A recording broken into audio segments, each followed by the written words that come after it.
Yes, yes, now we can hear you. Okay, great. All right. Let me pop up my presentation here. Okay. Can everyone see that? Yep, we see it. Okay, great. Okay, so I'm going to move fairly quickly. Great presentation. So thank you. And I think there's a lot of alignment relative to our programs and the presentation that we just heard. So as a caveat, I'm not going to have enough time to dive into all of the elements of our programs that are available. So happy to take any conversations offline with organizations that are interested in learning more. So not too sure how many of you have heard of Hitrust, but who are we? What do we do? So we are focused on helping organizations manage risk in the most efficient and effective way possible. Some taglines and some things that we're focused on, which Eric kind of alluded to and that we heard in the former presentation, is this concept of assess once, report many, right, is one of our taglines.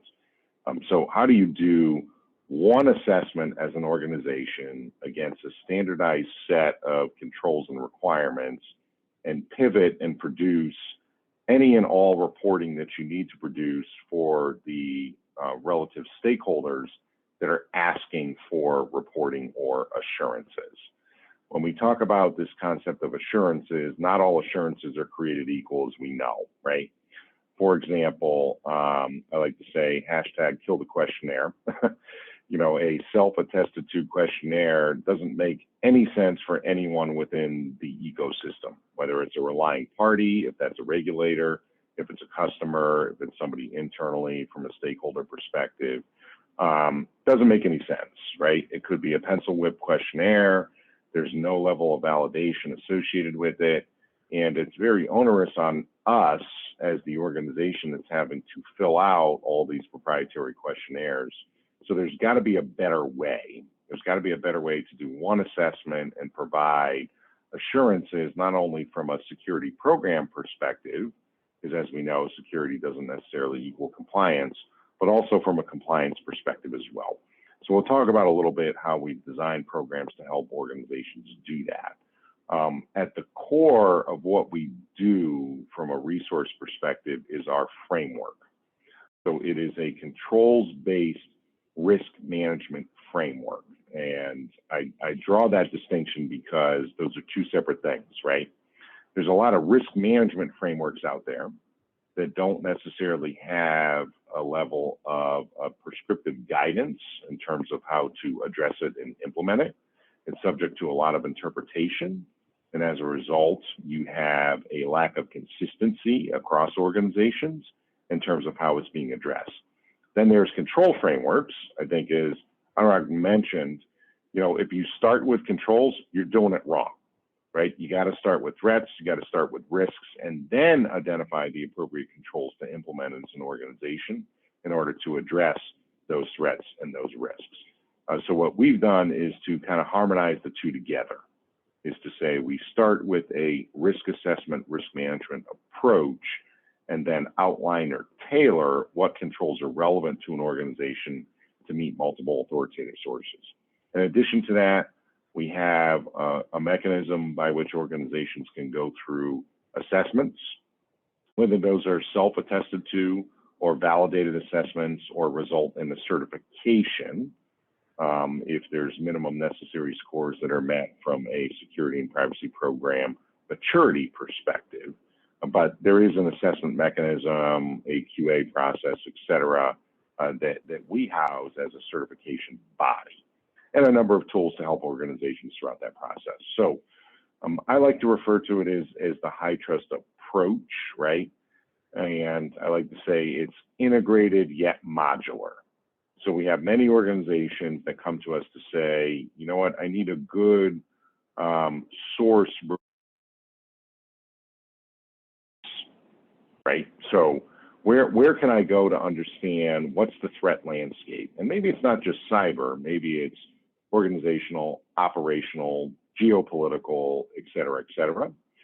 So many organizations will just leverage our threat catalog, which is available free for download on our website as an example. Others will use multiple elements of our programs to help manage risk more collectively across the organization. So we've designed a suite of programs and resources and tools that organizations can leverage to manage risk more at an enterprise level. However, you can pick and choose which ones are most relevant to you. And as you can see, there's multiple ones here. I won't have time to dive into all of them, but we're going to touch and highlight a couple of them. The first one I want to highlight, which is at the core of what we do, is this controls-based risk management framework that we refer to as the CSF. Not to be confused with the NIST CSF, right? As we know, the NIST CSF is a reporting framework that is not a risk management or controls-based framework.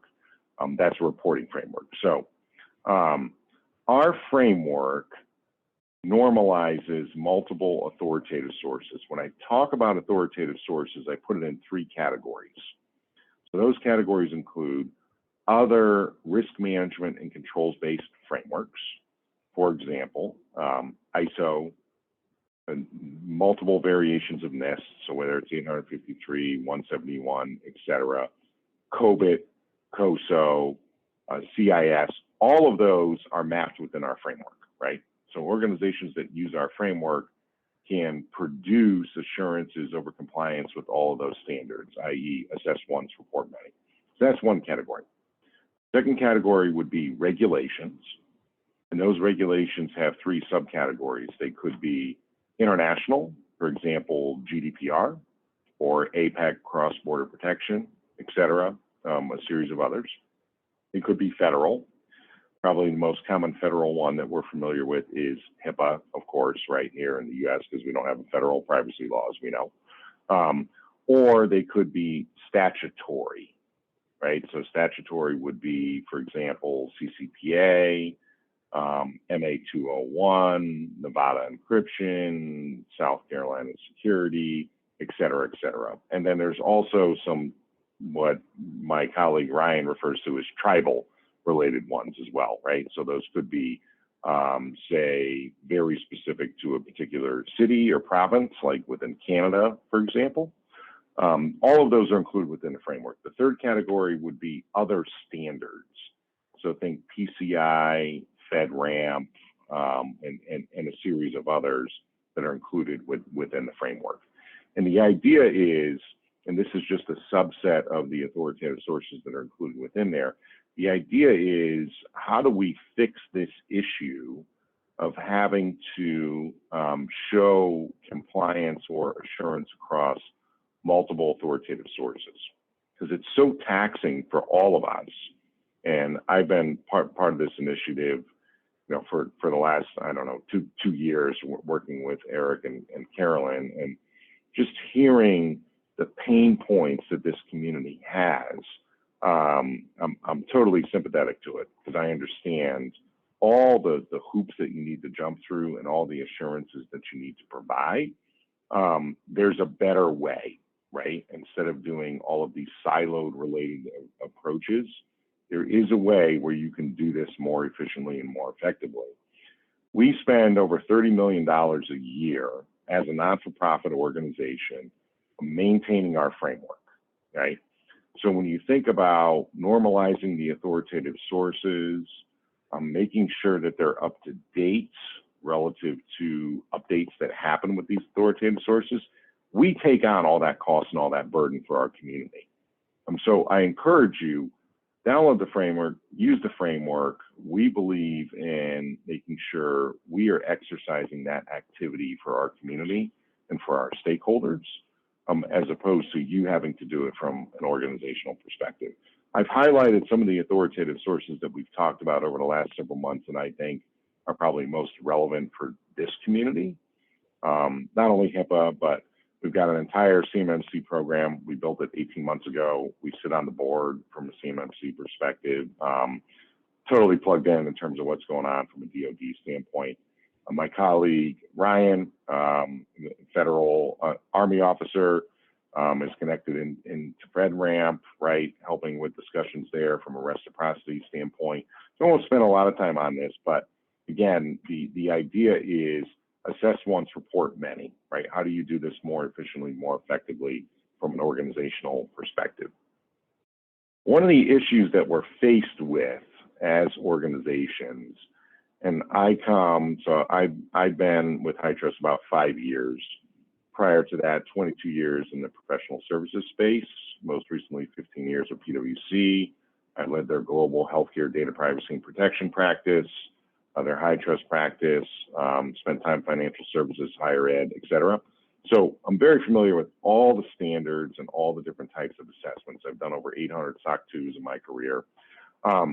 There's a lot of limitations relative to the assurance mechanisms that exist within the marketplace today.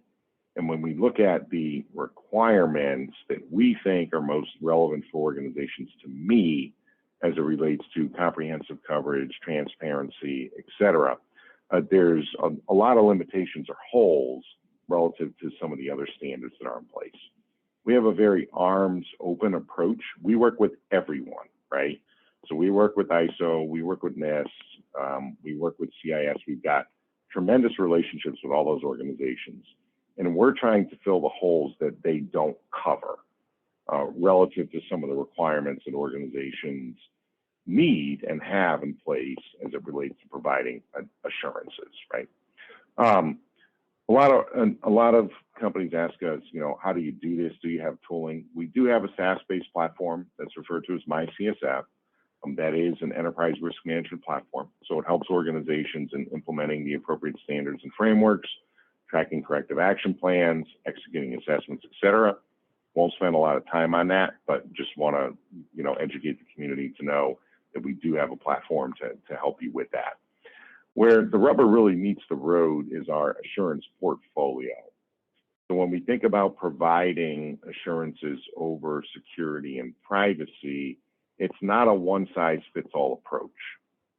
I think one of the issues that we see from a risk management standpoint is that some organizations, especially as it relates to third-party risk management, which I know is going to be the session for the next meeting, is they do a one-size-fits-all approach. You can't use the same questionnaire, the same shared assessment across your entire third-party ecosystem, because if you are, you're fooling yourself. The level of inherent risk associated with those relationships is going to differ depending upon the nature of the relationship. I'm not going to ask the vendor that is mowing the grass or watering the plants within, say, our hospital system or within our facility to provide me the same level of assurance as I would, say, a Microsoft Azure, right? And a lot of organizations, the way that they're managing assessments or the way that they're responding to assessments is a one-size-fits-all approach. We're doing it wrong, right, as a community. You should ask for levels of assurance that align to the risk associated with that relationship, which is why we have a whole portfolio of assessments that align to inherent risk associated with those relationships. Our highest level, R2, validated assessment, followed by I1, next step down, followed by basic assessment. Again, I won't have time to get into these in all details, but all of those follow the Hitrust approved assurance process and mechanism, which has been blessed by AICPA, several regulators, including HHS, ONC. We're the only certification that's formally recognized by ONC, for example, to meet those standards. Soon to be HHS from a safe harbor perspective, and also NIST in terms of meeting their requirements for 853 and 171. All of these assessments help you in providing assurances over those standards, and it gets you an independent third-party certification. Some elements associated with those mechanisms are listed here. As you can see, they vary in terms of scope and the number of requirements that are really derived from that targeted coverage line, right? So what authoritative sources are mapped in? And we don't have enough space to list all of them from an R2 perspective, but if we look at the I1, for example, 100% coverage over 800-171. a number of organizations have conducted this I-1 assessment or certification and have been successful with the DoD in providing assurances relative to CMMC, i.e. gotten a thumbs up to say that this will satisfy the requirements. Ryan and I actually just talked to the DoD last week, who has indicated that yes, Hitrust assurance mechanisms would meet the standards, assuming that it is scoped appropriately. So a number of different use cases that I think this community is struggling with in terms of how to do this more efficiently and more effectively. Not to mention getting more appropriate terms from a cyber insurance perspective. One of the issues that we saw that exists within the marketplace is this lack of a cyber assurance mechanism. There's so many questionnaires and assessments that we execute on a day-to-day basis. It's only focused on controls. And in the previous, presentation, we talked about this. Controls are great, but it doesn't necessarily speak to, do we have an appropriate security program in place? And are we addressing cyber threats? So one of the things that we have done is to make our assessment cyber threat adaptive, right? So when you look at the control rationalization, which controls do we implement, right? Which ones do we require of our organizations? Which ones do we embed foundationally from an organizational perspective? They should align to cyber threats, which change by the second, as we know. So one of the things that we do as part of our research arm is we work with a number of leading threat and service providers, right? So all the main players that you would be familiar with, and we ingest one of the most common IOCs and IoTs that are impacting organizations. And then we have a very strong partnership with MITRE, where we say, okay, what are the tactics, the mitigations, et cetera, that you would recommend in order to address that? And we ensure that our control set is maintained and up to date in order to address those most common cyber threats for which we have 98% coverage on a quarterly basis, right? We refresh those to make sure the mapping is appropriate. When you look at other frameworks like ISO and NIST, they are not updated that frequently. It's usually several years that it takes in order to update that. They do not reflect the most common cyber threats, and they do not adjust to the cyber threat landscape, right, as an example. So from an organizational perspective, you really want to address risk. You should leverage something that is updated on a periodic basis, for which there's not that many. So we strive to meet that bar for our organizations that leverage our authoritative sources. In addition to that, one of the things that we've made available most recently is this results distribution system. The idea is, instead of having to share PDF reports, there's a lot of issues associated with that, as we know. You have the ability to share specific results that are most relevant to you electronically through an API ecosystem, which is part of our results distribution system that sits on top of our entire assurance mechanism. Something that's new for us, but something that relying parties like the ONC, HHS, DoD are looking, and cyber insurers, right? And cyber underwriters are looking to leverage. Again, won't have a lot of time to dive into that, but that is something that is available for organizations leveraging our programs. Third-party risk management, certainly won't have time to do this a lot of justice, but I can certainly get on my soapbox as it relates to this. This entire process is broken. We're doing it all wrong. We have no idea of the level of risk that third parties is introducing into our organization. So we design a methodology, a program, a risk triage model, actually that we co-developed with industry. Some of the organizations are actually joining us today as part of this meeting, a lot of academic medical centers. So your Mayos, your Wellforces, your Vanderbilts, your Cleveland Clinics, all something that they really developed and we helped to actually get out there in the marketplace for organizations to leverage, and it's to address this concept of third-party risk management. So something I encourage you to leverage. I think a lot of organizations don't realize what the ecosystem is of third parties. It extends outside of just vendors. especially from a research perspective. So again, our methodology kind of gets into that you can leverage. It's all about having an appropriate assurance mechanism, right? Ultimately, we're trying to get to the highest level of reliability instead of having to execute our proprietary questionnaires, do our own assessments. We don't have time, we don't have money, we don't have resources for that. So how do we make this more efficient, more effective? How do we leverage independent third-party assessments and certifications and to make that lift much lower in terms of making sure we have an appropriate level of assurance relative to our business partners? And a good example of an organization that's done this, if you haven't heard of this, this is an independent organization and council, the Provider Third-Party Risk Management Council. Many organizations that are on here are actually members of the RRCOP. And they've said, look, let's standardize in terms of what the requirements are of our third parties. And let's accept Hitrust assessments because it allows vendors to assess once, report many, right? Do one level of assessment and share it with multiple organizations to provide appropriate levels of assurance. So if you're not familiar with that organization, I suggest you check it out. They've done a number of things that are pretty cool to leverage. A lot of resources that are available in terms of model contract language and a number of standards that they have available for organizations to leverage. Just an example of organizations that we quote unquote partner with, right? You'll notice there's a number of regulators and industry groups that are on there. And these are all organizations that we partner with. We partner with all the multiple cloud service providers.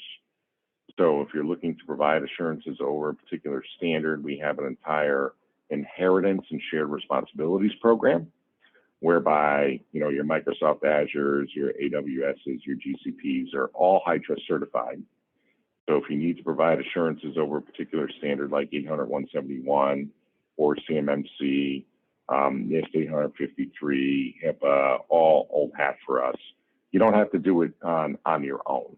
You can leverage and inherit what a number of these organizations have already done to make the lift a lot easier. Again, won't have a lot of time to talk about the responsibilities relative to a number of different stakeholders, but I think you'll receive this deck, a number of different components in terms of use cases relative to the value that organizations have recognized and some steps in terms of how to get started. I encourage all of you to download the framework. It's free. It's on our website. You'll get the threat catalog associated with it. You'll get the crosswalk to all the authoritative sources.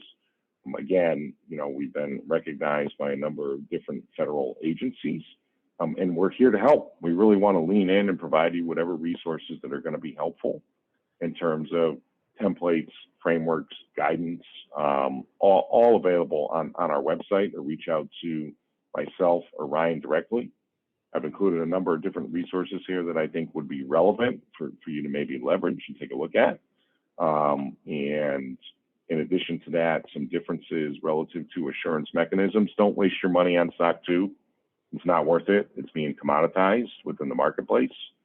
And we've got a mechanism to help you kind of rationalize your spend as it relates to third-party risk management and help you do this in the cheapest way possible and the most effective way possible. So with that, our annual conference is coming up in October. Would love to give everyone and anyone a free pass to that. It is going to be virtual. So if you're interested, let me know. 2-day event. Would love to give that to you. And here's our contact information. Thank With that, you. I'll wrap it, Eric.